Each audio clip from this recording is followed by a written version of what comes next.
ಈ ಪಾವ್ ಭಾಜಿ ರೆಸಿಪಿ ಮಾಡೋದು ಏನು ದೊಡ್ಡ ಕೆಲಸನೇ ಇಲ್ಲ. ಮನೆಯಲ್ಲಿ ಒಂದು 10ರಿಂದ 20 ನಿಮಿಷದಲ್ಲಿ ಈ ಪಾವ್ ಭಾಜಿ ರೆಸಿಪಿನ ತಯಾರು ಮಾಡ್ಕೋಬೋದು.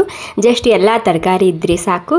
ಸೊ ನೋಡಿ, ತುಂಬ ಅಂದರೆ ತುಂಬನೇ ರುಚಿಯಾಗಿ ಬರುತ್ತೆ. ಮಹಾರಾಷ್ಟ್ರನ್ ಸ್ಪೆಷಲ್ ರೆಸಿಪಿ ನೋಡಿ. ಪರ್ಫೆಕ್ಟಾಗಿ ಪಾವ್ ಭಾಜಿ ರೆಸಿಪಿ ಮಾಡೋದಕ್ಕೆ ನಾನಿಲ್ಲಿ ಕುಕ್ಕರ್ದಲ್ಲಿ ಸ್ವಲ್ಪ ಎಣ್ಣೆ ಹಾಕೊಂಡು, ಎಣ್ಣೆ ಜೊತೆಗೆ ನಾನಿಲ್ಲಿ ಬಟರ್ ಕೂಡ ಸೇರಿಸ್ತಿದ್ದೀನಿ. ಈ ಬಟರ್ ಇದ್ದೇ ಇರುತ್ತೆ ಪಾವ್ ಭಾಜಿ ರೆಸಿಪಿಯಲ್ಲಿ. ನಾನು ಇವಾಗ ತಾನೇ ಈ ಬಟರ್ ಫ್ರೆಶ್ ಆಗಿ ಮಾಡಿ ಇಟ್ಕೊಂಡಿದ್ದೀನಿ ಮನೆಯಲ್ಲಿ. ಒಂದು 2 ಚಮಚ ಆಗುವಷ್ಟು ಈ ಬಟರ್ ಹಾಕೊಂತೀನಿ. ನಿಮಗೆ ಬಟರ್ ರೆಸಿಪಿ ಬೇಕಂದರೆ ಮುಂದಿನ ವಿಡಿಯೋದಲ್ಲಿ ತೋರಿಸ್ಕೊಡ್ತೀನಿ. ಮನೆಯಲ್ಲಿ ತುಂಬನೇ ಸರಳವಾಗಿ ಮಾಡುವಂತಹ ರೆಸಿಪಿ ಅದು ಕೂಡ. ಇವಾಗ ನೋಡಿ, ಬಟರ್ ಮೆಲ್ಟ್ ಆಗಿದೆ. ಬಟರ್ ಮೆಲ್ಟ್ ಆದಮೇಲೆ ನಾನಿಲ್ಲಿ 1 ಚಮಚ ಜೀರಿಗೆ ಹಾಕ್ಕೊತಿದ್ದೀನಿ ಮತ್ತು ಸ್ವಲ್ಪನೇ ಹಿಂಗೆ ಸೇರಿಸ್ತಿದ್ದೀನಿ. ಈ ರೀತಿ ಕುಕ್ಕರ್ನಲ್ಲಿ ಮಾಡೋದಾದರೆ ತುಂಬನೇ ಸುಲಭವಾಗಿ ಮಾಡ್ಕೋಬೋದು ಮತ್ತು ಕಡಿಮೆ ಸಮಯದಲ್ಲಿ ತಯಾರಾಗುತ್ತೆ ಈ ಪಾವ್ ಭಾಜಿ ರೆಸಿಪಿ. ಇವಾಗ ಒಂದು 2ರಿಂದ 3 ಈರುಳ್ಳಿ ಸೇರಿಸ್ತಿದ್ದೀನಿ. ಮೊದಲಿಗೆ ಈರುಳ್ಳಿ ಹಸಿ ವಾಸನೆ ಹೋಗೋ ತನಕ ಹುರ್ಕೊಂಡು ತೊಗೋಬೇಕಾಗುತ್ತೆ. ಇದರಲ್ಲಿ ಈರುಳ್ಳಿ ಕ್ವಾಂಟಿಟಿ ಕಮ್ಮಿ ಇರಬೇಕು ಮತ್ತು ಟೊಮೆಟೊನ ಕ್ವಾಂಟಿಟಿ ಜಾಸ್ತಿ ಇರಬೇಕು ಇದರಲ್ಲಿ.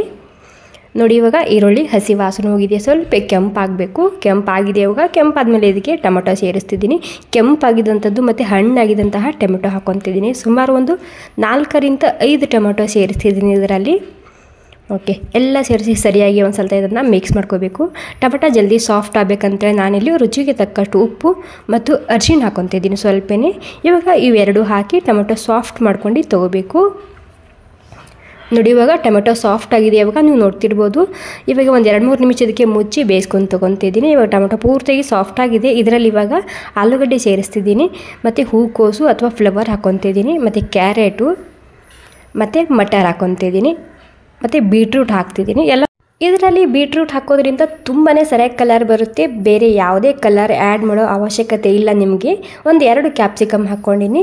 ಎಲ್ಲ ತರಕಾರಿ ಕ್ವಾಂಟಿಟಿ ಇದರಲ್ಲಿ ನಾನು ಸಮ ತೊಗೊಂಡಿದ್ದೀನಿ. ಕ್ಯಾಪ್ಸಿಕಮ್ದು ಸ್ವಲ್ಪ ಕ್ವಾಂಟಿಟಿ ಕಮ್ಮಿ ತೊಗೊಂಡಿದ್ದೀನಿ ಅಷ್ಟೇ. ಇವಾಗ ಏನಿಲ್ಲ, ಎಲ್ಲನೂ ಸರಿಯಾಗಿ ಒಂದು ಸ್ವಲ್ಪ ಮಿಕ್ಸ್ ಮಾಡ್ಕೊಂಡು ತೊಗೋಬೇಕಾಗುತ್ತೆ. ಈ ರೀತಿ ಯಾವುದಾದ್ರೂ ಒಂದು ತರಕಾರಿ ಇಲ್ಲ ಅಂದರೆ ಸ್ಕಿಪ್ ಕೂಡ ಮಾಡ್ಬೋದು. ಮೇನ್ ಇದರಲ್ಲಿ ಮಟರು ಮತ್ತು ಆಲೂಗಡ್ಡೆ ಸ್ಕಿಪ್ ಮಾಡದೆ ಹಾಕಬೇಕು.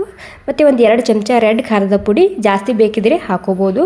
ಒಂದು 2 ಚಮಚ ಪಾವ್ ಭಾಜಿ ಮಸಾಲ ಹಾಕ್ಕೊತಿದ್ದೀನಿ. ಇವೆರಡೇ ಮಸಾಲ ಹಾಕ್ತಿದ್ದೀನಿ. ಇವೆರಡೇ ಮಸಾಲ ಇರುತ್ತೆ ಜಾಸ್ತಿ ಇದರಲ್ಲಿ. ಬೇರೆ ಯಾವುದೇ ಮಸಾಲ ಆ್ಯಡ್ ಮಾಡಬೇಕಂತ ಏನಿಲ್ಲ. ಇವಾಗ ಮಸಾಲ ಸರಿಯಾಗಿ ಒಂದು ಸ್ವಲ್ಪ ಮಿಕ್ಸ್ ಮಾಡ್ಕೊಂಡು ತೊಗೋಬೇಕು ಈ ರೀತಿ. ಇವಾಗ ನೋಡಿ, ಎಲ್ಲ ಸೇರಿಸಿ ಸರಿಯಾಗಿ ಮಿಕ್ಸ್ ಮಾಡ್ಕೊಂಡು ತೊಗೊಂಡಾಗಿದೆ. ಇವಾಗ ಸ್ವಲ್ಪ ಉಪ್ಪು ಹಾಕ್ಕೊತಿದ್ದೀನಿ. ಮೊದಲು ಕೂಡ ಹಾಕಿರ್ತೀವಿ ಉಪ್ಪು, ನೋಡ್ಕೊಂಡು ಉಪ್ಪನ್ನ ಹಾಕೋಬೇಕಾಗುತ್ತೆ. ಸ್ವಲ್ಪ ಕೊತ್ತಂಬರಿ ಸೊಪ್ಪು ಹಾಕ್ಕೊಂಡಿದ್ದೀನಿ. ಇವಾಗ ಮತ್ತೆ ಎಲ್ಲನೂ ಸೇರಿಸಿ ಸರಿಯಾಗಿ ಮಿಕ್ಸ್ ಮಾಡ್ಕೊಂಡು ತರಕಾರಿ ಹಾಕಿರ್ತೀವಲ್ಲ ಅಷ್ಟೇ ನೀರು ಹಾಕ್ತಿದ್ದೀನಿ. ಅಂದರೆ ತರಕಾರಿ ಮುಳುಗುವಷ್ಟು ನೀರನ್ನ ಹಾಕೋಬೇಕಾಗುತ್ತೆ. ಇದರಲ್ಲಿ ಜಾಸ್ತಿ ಕ್ವಾಂಟಿಟಿದಾಗ ಹಾಕೋಬಾರ್ದು. ತರಕಾರಿ ಎಷ್ಟು ಇರುತ್ತೆ ಅಷ್ಟೇ ನೀರನ್ನ ಹಾಕ್ಕೊಂಡು ಒಂದು ಸ್ವಲ್ಪ ಸರಿಯಾಗಿ ಮಿಕ್ಸ್ ಮಾಡ್ಕೊಂಡು ತೊಗೊತಿದ್ದೀನಿ.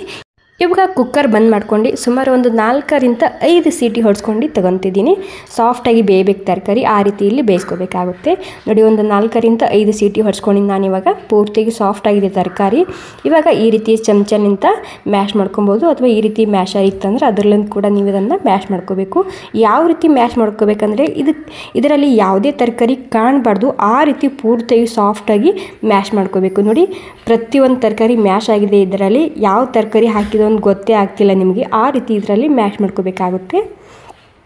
ನೋಡಿ, ಕಲರ್ ಯಾವ ರೀತಿಯಾಗಿ ಬಂದಿದೆ ನೋಡಿ. ನಾವು ಬೀಟ್ರೂಟ್ ಹಾಕಿರ್ತೀವಲ್ಲ, ಹೀಗಾಗಿ ಇದಕ್ಕೆ ಸಣ್ಣದಾಗಿ ಒಗ್ಗರಣೆ ಮಾಡಬೇಕು. ಹೀಗಾಗಿ ಇಲ್ಲಿ ಒಗ್ಗರಣೆ ಪ್ಯಾನ್ನಲ್ಲಿ ಸ್ವಲ್ಪ ಬಟರ್ ಹಾಕ್ಕೊತಿದ್ದೀನಿ. ಬಟರ್ ಮೆಲ್ಟ್ ಆಗಬೇಕು. ಇವಾಗ ತುಂಬ ಅಂದರೆ ತುಂಬಾ ರುಚಿಯಾಗಿ ಬರುತ್ತೆ. ಏನು ದೊಡ್ಡ ಕೆಲಸನೇ ಇಲ್ಲ, ಮನೆಯಲ್ಲಿ ಮಾಡಿ ನೋಡಿ ನೀವು ಕೂಡ. ಒಂದು ಸ್ವಲ್ಪ ಪಾವ್ ಭಾಜಿ ಮಸಾಲ ಮತ್ತು ರೆಡ್ ಖಾರದ ಪುಡಿ ಹಾಕ್ಕೊತಿದ್ದೀನಿ ಮತ್ತು ಕಸೂರಿ ಮೇಥಿ ಹಾಕ್ತಿದ್ದೀನಿ. ಓಕೆ, ಎಲ್ಲನೂ ಸೇರಿಸಿ ಹಸಿ ವಾಸನೆ ಹೋಗೋ ತನಕ ಹುರ್ಕೊಂಡಾಗಿದೆ. ಸ್ವಲ್ಪ ಕೊತ್ತಂಬರಿ ಸೊಪ್ಪು. ಇವಾಗ ಏನಿಲ್ಲ, ಈ ಪಾವ್ ಭಾಜಿಯಲ್ಲಿ ಹಾಕಿದರೆ ಸಾಕು. ಇಲ್ಲಿ ನಿಮಗೆ ಜಾಸ್ತಿ ಗಟ್ಟಿ ಅನಿಸ್ತಿದ್ರೆ ಬಿಸಿನೀರು ಹಾಕ್ಕೊಂಡು ಅಡ್ಜಸ್ಟ್ ಮಾಡ್ಕೋಬೋದು. ಇದು ಕರೆಕ್ಟಾಗಿ ಬಂದಿದೆ ನಾನು ಮಾಡಿದಂತಹ ಈ ಪಾವ್ ಭಾಜಿ. ಓಕೆ, ಸ್ವಲ್ಪ ಕೊತ್ತಂಬರಿ ಸೊಪ್ಪು ಹಾಕ್ಕೊಂಡು ಮಿಕ್ಸ್ ಮಾಡ್ಕೊತಿದ್ದೀನಿ. ಒಂದು ಸ್ವಲ್ಪ ಉಪ್ಪು ಖಾರ ಚೆಕ್ ಮಾಡಿ ನೋಡ್ಬೋದು. ಇವಾಗ ಇಲ್ಲಿ ನಾನು ಹಂಚು ಇಟ್ಕೊಂಡಿನಿ, ಚಪಾತಿ ಮಾಡುವಂತಹ ಹಂಚು. ಇದ್ರ ಮೇಲೆ ಒಂದು ಸ್ವಲ್ಪ ಬಟರ್ ಹಾಕ್ಕೊತಿದ್ದೀನಿ. ಇವಾಗ ಬಟರ್ ಮೆಲ್ಟ್ ಆಗಿದೆ. ಇವಾಗ ಬಟರ್ ಮೆಲ್ಟ್ ಆದಮೇಲೆ ನಾನಿಲ್ಲಿ ಇವಾಗ ಮಾಡಿಟ್ಟಿರುವಂತಹ ಪಾವ್ ಭಾಜಿ ಹಾಕ್ಕೊತಿದ್ದೀನಿ ಸ್ವಲ್ಪನೇ. ಓಕೆ, ನೋಡಿ, ಪಾವ್ ಭಾಜಿ ಹಾಕ್ಕೊಂಡಿನಿ. ಇವಾಗ ಎಲ್ಲನೂ ಸೇರಿಸಿ ಮಿಕ್ಸ್ ಮಾಡ್ಕೊಂಡು ಬ್ರೆಡ್ ಇಡ್ತಿದ್ದೀನಿ ನಾನು. ಈ ಸ್ಟೆಪ್ ಬೇಕಿದ್ರೆ ನೀವು ಇಲ್ಲಿ ಸ್ಕಿಪ್ ಕೂಡ ಮಾಡ್ಬೋದು. ಇವಾಗ ನೋಡಿ, ಸ್ವಲ್ಪ ರೋಸ್ಟ್ ಮಾಡ್ಕೊಂಡು ತೊಗೋಬೇಕು. ಈ ರೀತಿ ನೋಡೋಕ್ಕೂ ಮತ್ತು ತಿನ್ನೋಕ್ಕೆ ತುಂಬಾ ರುಚಿಯಾಗಿರುತ್ತೆ. ಈ ರೀತಿ ರೋಸ್ಟ್ ಮಾಡ್ಕೊಂಡು ತೊಗೊಂಡ್ರೆ, ಮೊದಲೇ ಹೇಳಿದಾಗೆ ಈ ಸ್ಟೆಪ್ನ ನೀವು ಸ್ಕಿಪ್ ಕೂಡ ಮಾಡ್ಬೋದು. ವಾವ್ ನೋಡಿ ಎಷ್ಟು ಸರಿಯಾಗಿ ಕಾಣ್ತಿದೆ ಅಲ್ವಾ. ಸೊ ತುಂಬ ಅಂದರೆ ತುಂಬಾ ರುಚಿಯಾಗಿರುತ್ತೆ. ಸೇಮ್ ನಾವು ಹೊರಗಡೆ ಯಾವ ರೀತಿ ತಿಂತೀವಲ್ಲ ಅದೇ ರೀತಿಯಾಗಿ ಬಂದಿದೆ ನಮ್ಮ ಪಾವ್ ಭಾಜಿ ರೆಸಿಪಿ. ಸೊ ಮನೆಯಲ್ಲಿ ಮಾಡಿ ನೋಡಿ. ಏನಾದರೂ ಕನ್ಫ್ಯೂಷನ್ ಇತ್ತಂದರೆ ನೀವು ಕಾಮೆಂಟ್ ಮಾಡಿ ಕೇಳ್ಬೋದು. ಸೊ ಎಲ್ಲ ತರಕಾರಿ ಇರುತ್ತೆ, ಎಲ್ಲ ತರಕಾರಿ ಹಾಕ್ಕೊಂಡು ಸ್ವಲ್ಪ ಬೀಟ್ರೂಟ್ ಹಾಕ್ಕೊಂಡು ಈ ರೆಸಿಪಿನ ಮಾಡ್ಬೋದು. ಸ್ವಲ್ಪ ಸಣ್ಣದಾಗಿ ಕಟ್ ಮಾಡಿದಂತಹ ಈರುಳ್ಳಿ ಮತ್ತು ನಿಂಬೆಹಣ್ಣು ಮತ್ತು ಈ ಪಾವ್ ಭಾಜಿ ಹಾಕ್ಕೊತಿದ್ದೀನಿ. ವಾವ್, ನನಗಂತೂ ಬಾಯಲ್ಲಿ ನೀರು ಬರುತ್ತದೆ. ತುಂಬ ಅಂದರೆ ತುಂಬಾ ರುಚಿಯಾಗಿ ಬಂದಿದೆ. ನಿಮಗೆ ಜಾಸ್ತಿ ಖಾರ ಬೇಕಿದ್ರೆ ಖಾರನ ಜಾಸ್ತಿ ಮಾಡ್ಕೊಬೋದು ನೀವು. ಇಲ್ಲಿ ನನ್ನ ಮಕ್ಕಳ ಅಂತ ಸ್ವಲ್ಪ ಕಮ್ಮಿ ಮಾಡ್ಕೊಂಡಿದ್ದೀನಿ ಇದರಲ್ಲಿ masala. Okay, thank you so much. Finally ನಮ್ಮ ಪಾವ್ ಭಾಜಿ ರೆಸಿಪಿ ತಯಾರಾಗಿದೆ. ಮೇಲೆ ಒಂದು ಸ್ವಲ್ಪ ಬಟರ್ ಹಾಕೋಬೇಕು ಈ ರೀತಿ. ಸೊ ನೋಡಿ, okay, thank you so much. ಮತ್ತು ಈ ರೆಸಿಪಿ ನಿಮಗೆ ಸ್ವಲ್ಪನಾದರೂ ಇಷ್ಟ ಆಗಿದ್ರೆ ಒಂದು ಲೈಕ್ ಮಾಡೋದು ಮಾತ್ರ ಮರಿಬಾರ್ದು. ಸಾಮಗ್ರಿ ಲಿಸ್ಟ್ ಕೂಡ ನಾನು ಕೆಳಗಡೆ ಕೊಟ್ಟಿರ್ತೀನಿ, ಒಂದು ಸ್ವಲ್ಪ ಚೆಕ್ ಮಾಡಿ ನೋಡ್ಬೋದು.